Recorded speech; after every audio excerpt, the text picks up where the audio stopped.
How did the director of a zoo with a weekend hobby flying remote-controlled airplanes become enemy number one of the pro-Russian forces in Ukraine? Yuri dedicated his life to caring for the animals at the zoo in Odessa until last year, when he was forced to leave his position after refusing to become complicit in a corruption scheme. Yanukovych didn't understand one thing. The zoo director is a guard for the animals, and a guard cannot be stealing. He had to be a guard.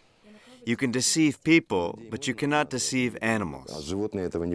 Yuri took his passion for remote-controlled planes and video cameras straight to Army SOS, just one of several volunteer organizations that support Ukrainian armed forces with essential equipment.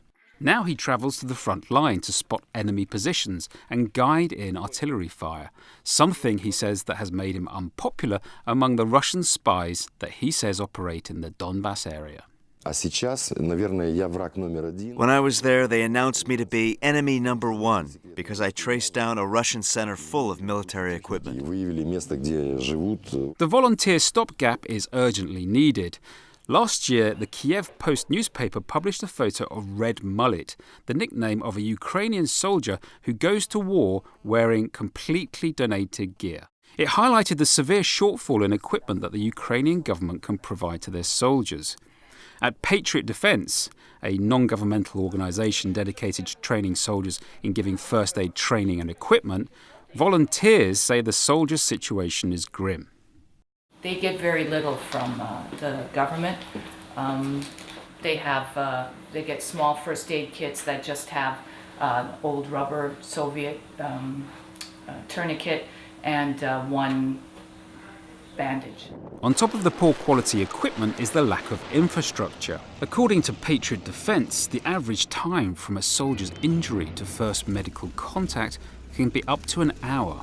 And from there it can be a further 2 days to a field medical surgical hospital. The Ukrainian Ministry of Defence says this is a legacy of annual cuts in the armed forces dating back to the collapse of the Soviet Union and only halted after Yanukovych's government was ousted. Some also point out that the Yanukovych government seemed to deliberately neglect Ukraine's armed forces, especially in the east.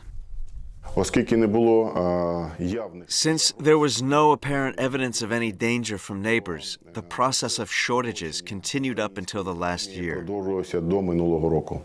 When Russia invaded Crimea, Ukraine was caught off guard. This has made the fighting volunteers even more important. The help of volunteers was especially felt in the first months of the conflict for supplying the army with helmets. But for the volunteers at Army SOS like Alina, who gives up every weekend to help, the most important thing is there is no time to wait for government support. We have no communication with the government. We are independent volunteers. We know that the government is probably doing something, but we don't see any result. And maybe it's easier for us to do what we are doing independently.